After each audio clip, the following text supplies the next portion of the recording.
नमस्कार दोस्तों। तो स्वागत है आपका इजी टू लर्न में। तो इस लेक्चर में मैं आपके साथ डिस्कस करने जा रहा हूँ बहुत ही इम्पोर्टेंट कंसेप्ट जिसमें बहुत से स्टूडेंट जो है वो कंफ्यूज होते हैं। और मैं आशा करता हूँ कि इस लेक्चर के बाद आपका जो कंफ्यूजन है वो इस लेक्चर को देखने के बाद दूर हो जाएगा। हाँ, तो हम इस लेक्चर में देखने वाले हैं कुछ बेसिक कंसेप्ट। और वो बेसिक कंसेप्ट है concept of register and resistance, concept of inductor and inductance, concept of capacitor and capacitance. चलिए तो हम अब शुरू करते हैं रजिस्टर और रेजिस्टेंस के कंसेप्ट से। चलिए तो शुरू करते हैं रजिस्टर से और जानते हैं रजिस्टर के बारे में।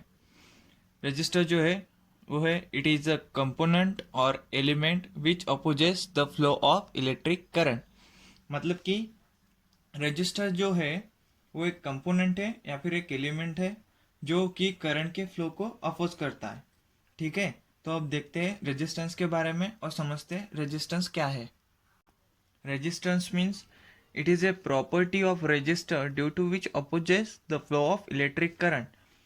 मतलब कि रेजिस्टेंस जो है वो रजिस्टर की एक प्रॉपर्टी है और वो रजिस्टर की प्रॉपर्टी होने के वजह से वो क्या करेगा, करंट के फ्लो को अपोज करेगा। तो इससे हमें क्या पता चलता है, रजिस्टर और रेजिस्टेंस जो है वो रजिस्टर की प्रॉपर्टी है और वो क्या करेगा, रजिस्टर की तरह ही वर्क करेगा। यानी कि जैसे रजिस्टर करंट के फ्लो को अपोज करता है वैसे ही रेजिस्टेंस उसकी प्रॉपर्टी होने की वजह से करंट के फ्लो को ही अपोज करेगा। चलिए तो अब देखते हैं रेजिस्टेंस का सिंबल और उसके कुछ इंपॉर्टेंट फॉर्मूले जो हमें नेटवर्क प्रॉब्लम सॉल्व करने के लिए यूज होंगे। चलो तो फिर देखते हैं। Figure shows the symbol of register R is the resistance in ohm, यानी कि ठीक है, ये जो फिगर है देखो, ये सिंबल है रजिस्टर का। ये इससे हम रजिस्टर को डिनोट करते हैं आर से। ये है current through resistor I R और ये है voltage across resistor V R. चलिए तो इसका जो बेसिक फार्मूले वो देखते हैं। पहला formula voltage across resistor, voltage across resistor V R, वो क्या होगा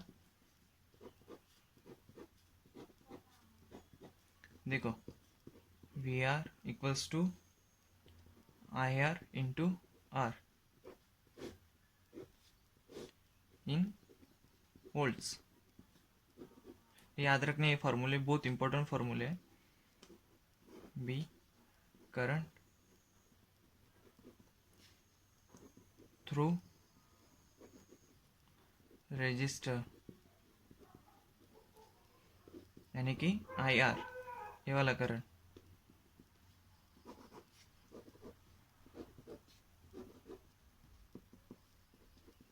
आई R equals to V R upon R. ठीक है, इन एम्पियर्स। ठीक है, ये जो दो फार्मूले बेसिक फार्मूले हैं ये हमें जब हम नेटवर्क के जो प्रॉब्लम सॉल्व करेंगे उसमें रजिस्टर कनेक्ट रहा होगा तब हमको इस फार्मूले का यूज़ करके हमको वोल्टेज सोर्स और करंट सोर्स फाइंड आउट करना पड़ेगा। ठीक है, तो ये फार्मूले जो है याद रखना, अच्छे से नोट करके रखना। चलिए तो फिर अब देखते हैं इंडक्टर और इंडक्टेंस के बारे में। देखो, inductor means it is element which opposes the any change in electric current. क्या, any change in electric current, any change in electric current मतलब कि चेंज होने वाले करंट को क्या करेगा, इंडक्टर अपोज करेगा। ठीक है, तो अब देखते हैं इंडक्टेंस के बारे में। A inductance is a property of inductor due to which opposes the any change in electric current. मतलब कि इंडक्टेंस जो है वो इंडक्टर की एक प्रॉपर्टी है, जैसे कि रेजिस्टर की प्रॉपर्टी है रेजिस्टेंस। तो इस वजह से इंडक्टेंस भी क्या करेगा, चेंज इन करंट को अपोज करेगा। चलिए तो अब देखते हैं इंडक्टर के सिंबल को और उसके कुछ इंपॉर्टेंट फॉर्मूले को। देखो फिगर shows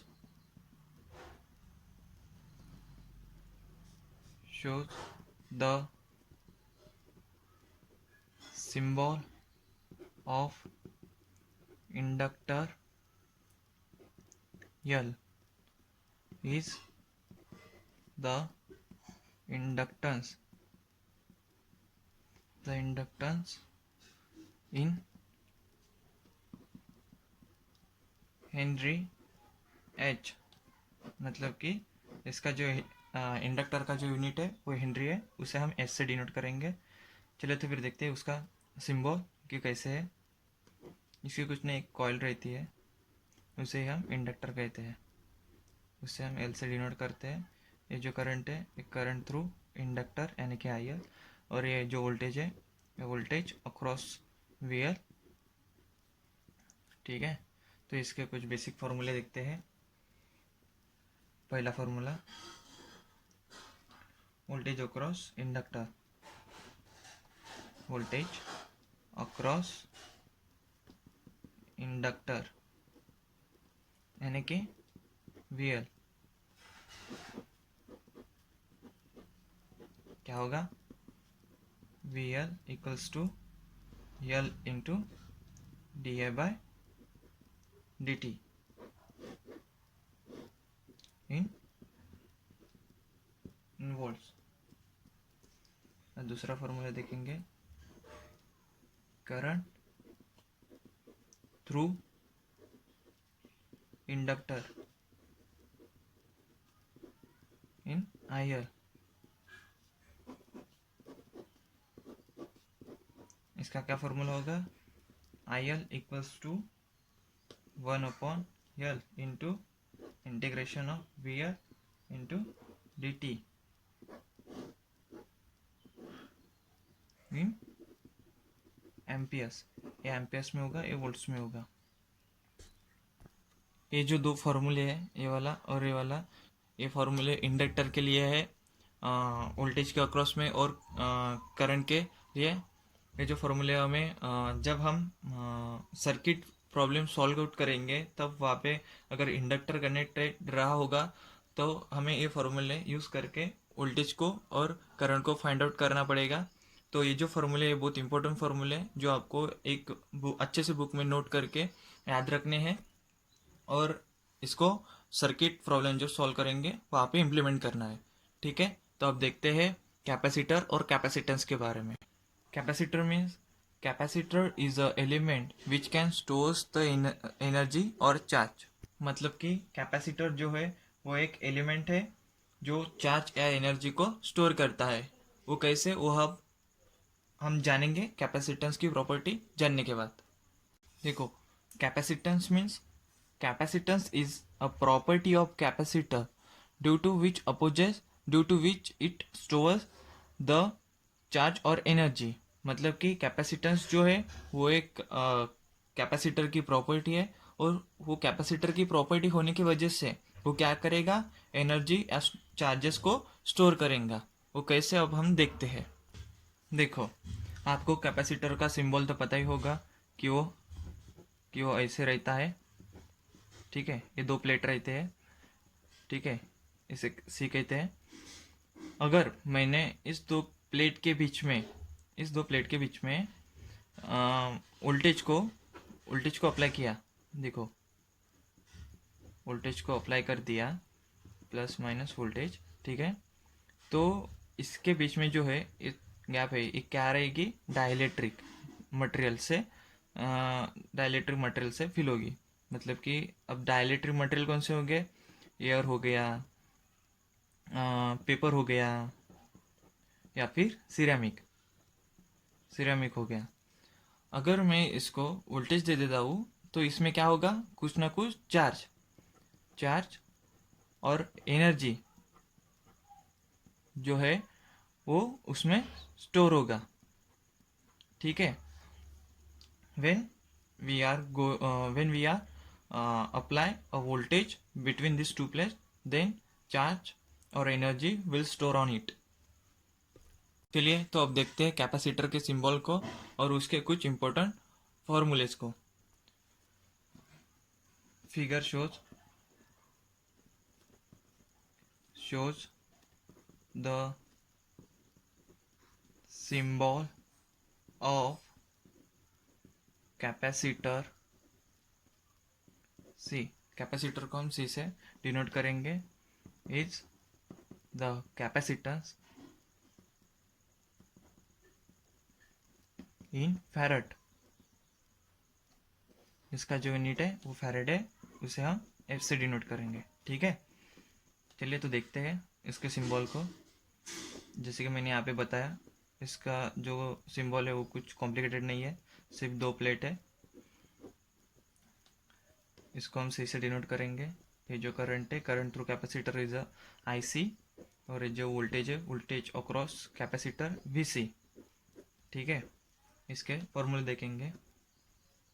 पहला formula, voltage across capacitor, voltage across capacitor, ये क्या है, वी सी। क्या होगा, therefore Vc equals to 1 by C integration of IC in dt।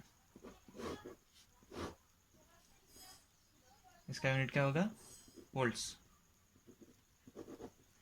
ठीक है। अब देखते हैं करंट थ्रू कैपेसिटर। करंट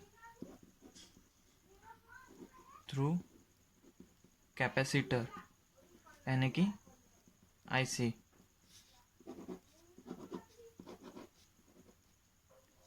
चलिए तो देखते हैं करंट थ्रू कैपेसिटर का formula, IC equals to C into D by D T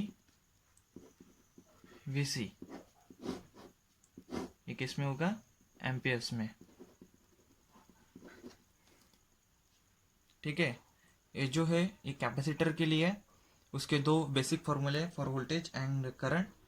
जब हमको सर्किट में कैपेसिटर और कैपेसिटेंस का जो करंट है या वोल्टेज है फाइंड आउट करना पड़ेगा, तब हमें ये दो फॉर्मूले लगाकर इसका करंट और वोल्टेज फाइंड आउट करना पड़ेगा। तो ये दो फॉर्मूले आप अच्छे से याद रखना, और इसे जब हम सर्किट प्रॉब्लम जो सॉल्व करेंगे तब उसको इम्प्लीमेंट करना। ठीक है। तो ये हो गए नेटवर्क के कुछ बेसिक कंसेप्ट जो हमने इस लेक्चर में डिस्कस किए, और मैं आशा करता हूँ कि ये आपको समझ गए होंगे। चलिए तो फिर मिलते हैं ऐसे कुछ इंटरेस्टिंग लेक्चर में। धन्यवाद दोस्तों।